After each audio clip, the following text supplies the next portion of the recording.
And with the plan that made it all work was Tom Landry. The multitude of things that he was innovative. If you look at football, you just think in terms of things that we take for granted. The 4-3 defense.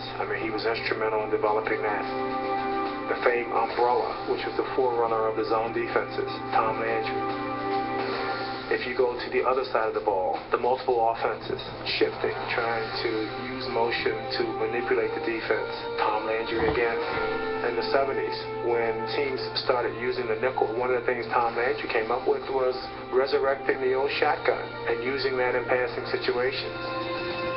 When you think about myself, I was drafted by a computer. How many teams were using computers to analyze prospective draftees? The Cowboys were the first. The task of replenishing the talent pool was entrusted to a former baby photographer named Gil Brandt.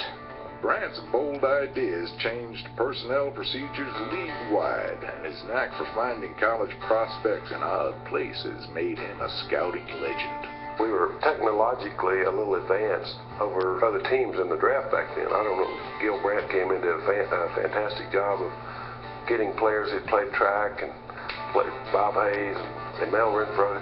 Rayfield Wright was a kid from a little bitty school up in the Carolinas. Jethro P. was also. George Andrew, he played for Marquette, and they dropped football, and so he didn't get to play his senior year. And Cornell Green, who was a basketball player. Pete Gent was a basketball player. Gent was also a talented author. Drawing on his experiences with the Cowboys, he wrote a best-selling, groundbreaking novel that shook the NFL to its very foundations. It's the first time that anybody who played the game wrote about it in a candid way. He let people inside. He let them see the things that they didn't normally otherwise see.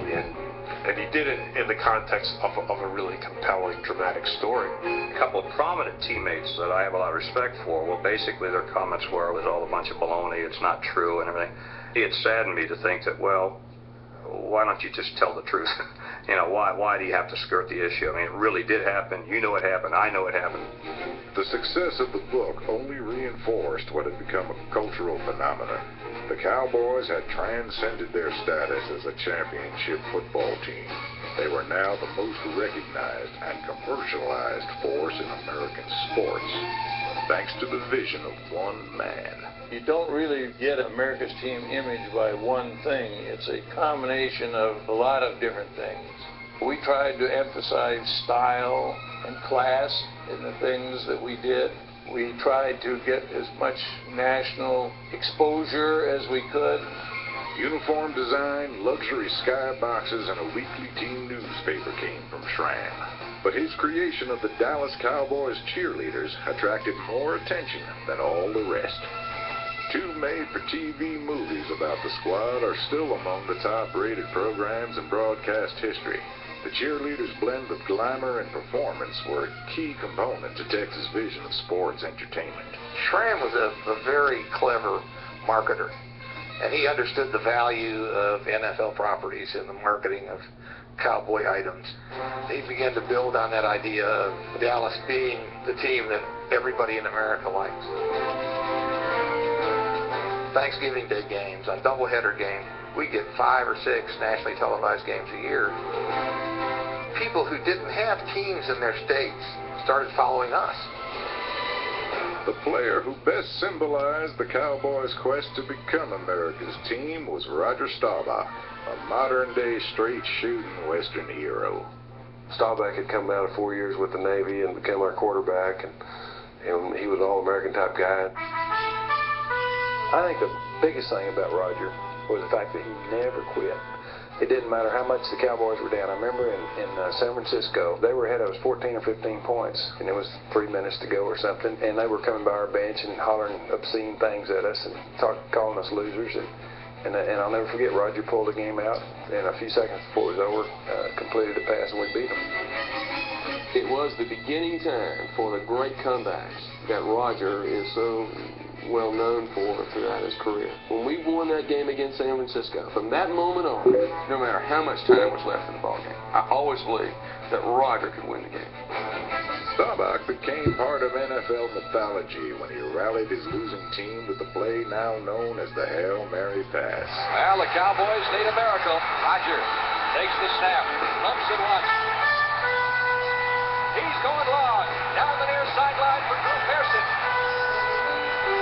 Pearson makes the catch at the 5, touchdown! Staubach hit Pearson on a 50-yard touchdown. Would you believe it? Captain Comeback was much more than the savior of lost causes. He was also Roger the Dodger, a breathtaking escape artist who rambled and scrambled on the football field, but seldom strayed from home and heart. Roger, you have an all-American image. You're kind of a straight guy. Do you enjoy it, or is it a burden? You interviewed Joe Namath. Everyone in the world compares me to Joe Namath, as far as, the idea of off the field. He's single, bachelor swinging, I'm married and family, and, he's having all the fun. And, I enjoy sex as much as Joe Namath. Only I do it with one girl, There you go. But it's still fun. The fun also came from watching Roger make football miracles. Beyond all the Dallas imagery, Staubach's heroics, more than anything else, made the Cowboys America's team. In the last regular season game he would ever play, Roger brought Dallas back from 17 and 13-point deficits to steal the division title from arch rival Washington. You gotta love them. You gotta love the Cowboys. They're the most exciting team in the NFL. They can pull it out.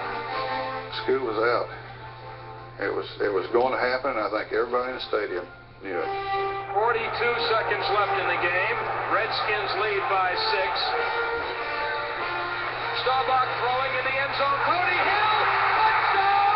Cody Hill! The Cowboys have won the East. The Cowboys have come from behind. It was one of those routine Staubach spectaculars. Simply the impossible made it come true. There was none better at that.